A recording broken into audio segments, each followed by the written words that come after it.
The elephant stood completely still, even as the dust swirled around his feet and trucks passed just meters away. He did not flinch. He did not move. Every single morning for 2 years he returned to this exact spot and waited.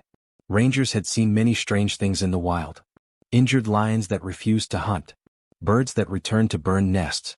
But nothing prepared them for this.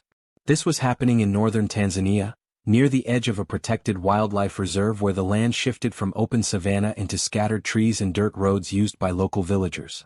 It was a place where humans and animals crossed paths every day, but rarely stopped for each other. The elephant's name was Kito. Kito was about 9 years old. Big but not fully grown. His ears were wide and soft, his tusks still short and pale. There was nothing aggressive about him. No signs of anger. Just patience. Endless patience. Every morning at sunrise, Kito walked alone from the forest to a bend in the road. He stood beside an old baobab tree with a broken trunk and faced the same direction. Always the same. Toward the road that led out of the reserve. When vehicles appeared in the distance, Kito lifted his head. His ears spread wide. His trunk rose slowly into the air, as if he was searching for a smell that lived only in his memory. Then the vehicle passed. And every time his body sank. His head lowered. His trunk fell back to the ground. He turned and sat beneath the tree again. This happened again and again. Day after day. Season after season. At first, the rangers thought it was a habit. Elephants are creatures of routine. They follow paths their mothers once walked. They remember water holes from childhood. Waiting in one place did not seem impossible. But 2 weeks turned into 2 months. 2 months became a year. And then 2 years. Kito stopped joining other elephants. He ate less. His skin grew dry and cracked. His eyes looked tired, like he was awake even when resting. Other elephants tried to guide him away. They touched him gently, nudged him with their trunks, called to him in deep low sounds. Kito always returned. The rangers began to worry. Elephants do not give up on life easily. They are strong, social, curious. When an elephant withdraws like this, it usually means something is deeply wrong. One ranger, Daniel Okoye, noticed something important. Kito reacted differently to different vehicles. Tourist jeeps meant nothing to him. He barely looked at them. But when old pickup trucks passed, the kind used by local farmers, Kito always stood up faster. His trunk stretched farther. His eyes focused harder. As if he was sure that one day the right vehicle would appear. The reserve veterinarian, Dr. Hannah Cole, reviewed Kito's rescue records. They were thin. Too thin. Kito had arrived suddenly, already calm, already used to people. That was unusual for a wild elephant calf. Elephants do not trust humans easily. Unless a human once saved them. Dr. Cole stood one morning near the baobab tree and watched Kito wait. She felt a tightness in her chest that science could not explain. Kito was not confused. He was not broken. He was waiting for someone who had promised safety. And somewhere beyond that road, someone had no idea an elephant was still keeping that promise alive. As days passed, Dr. Hannah Cole began to watch Kito more closely. Not just from a distance but with intention. She tracked his movements, the time he arrived at the road, how long he stayed, and what pulled his attention away. The pattern never changed. Kito reached the baobab tree just after sunrise. He faced the road. He waited until late afternoon. Only then would he return to the forest. He was not wandering. He was not lost. He was keeping watch.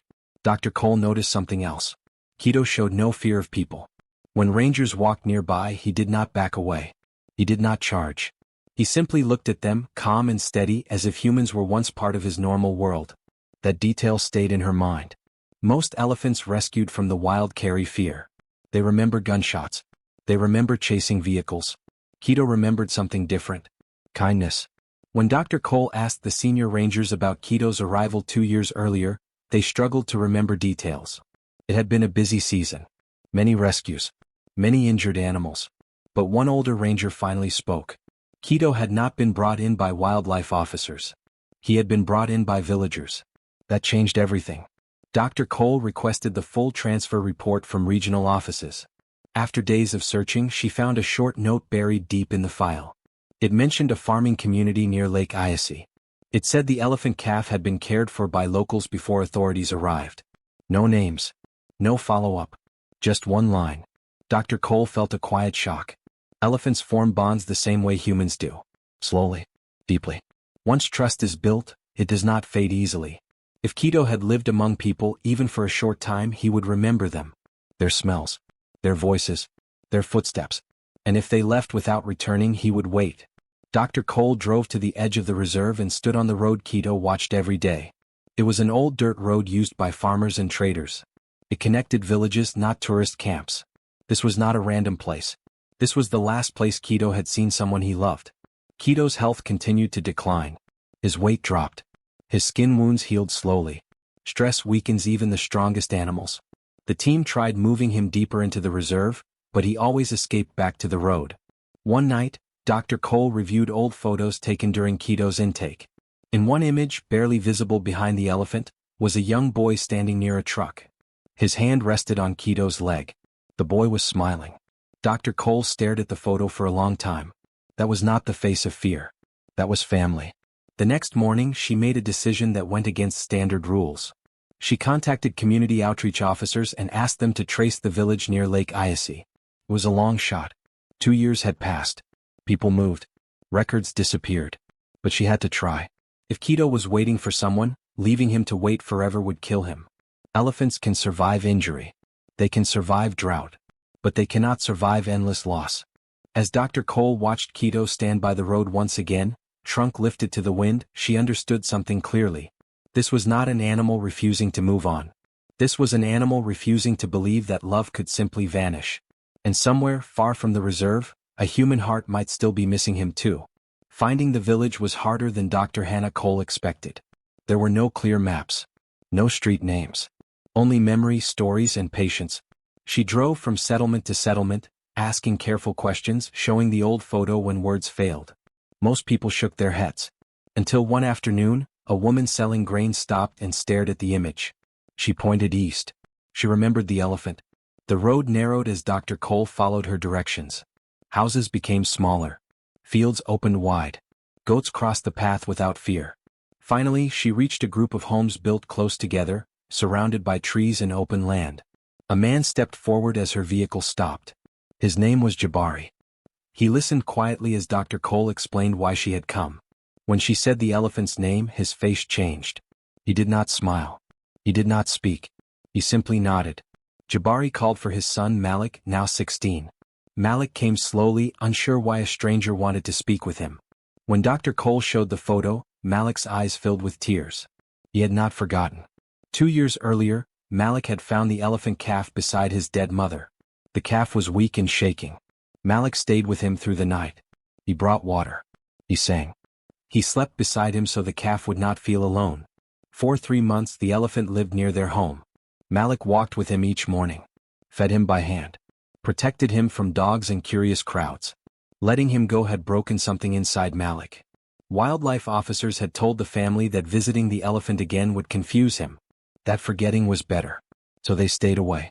When Dr. Cole explained that Quito had waited by the road every day since, Malik covered his face with his hands. The elephant had not forgotten. That same evening Malik and his father agreed to come to the reserve. They did not ask questions. They did not hesitate.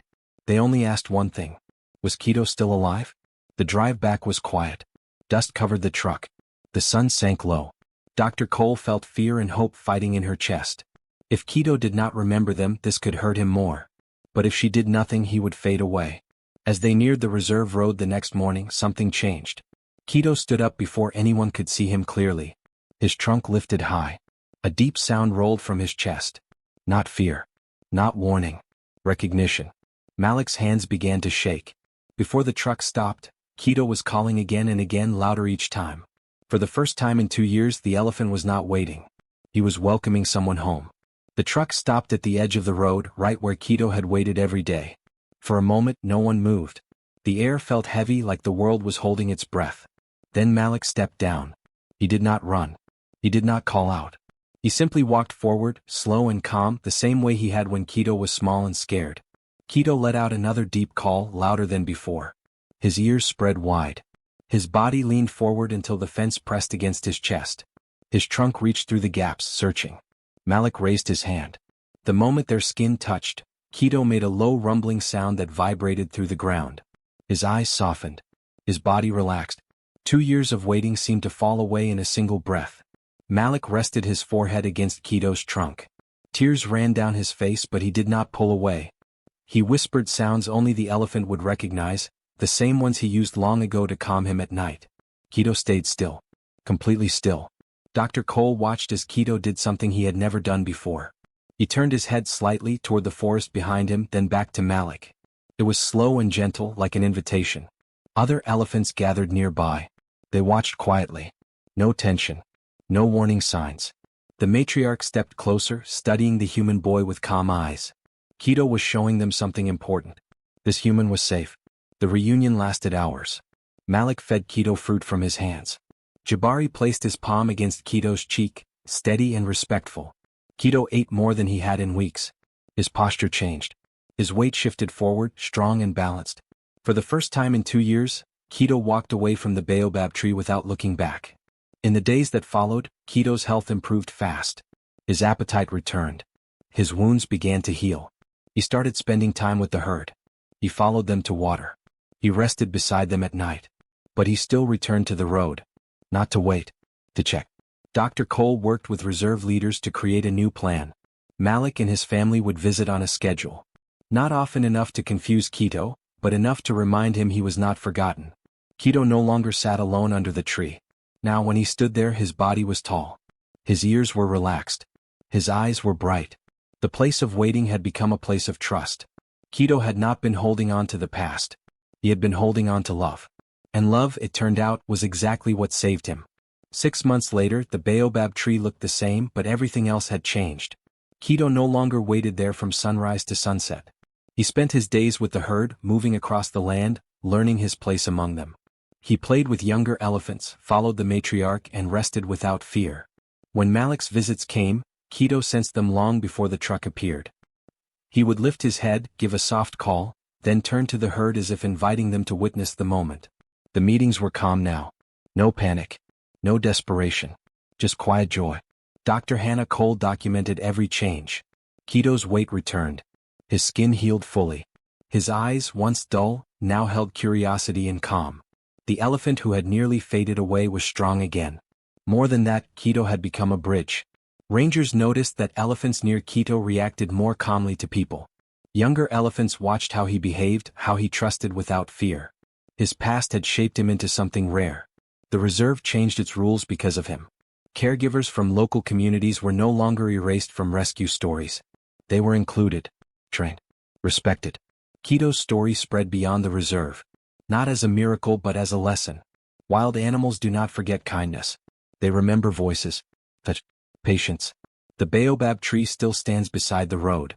Visitors pass it every day without knowing its history. But for those who do, it marks a truth that cannot be measured or written into rules.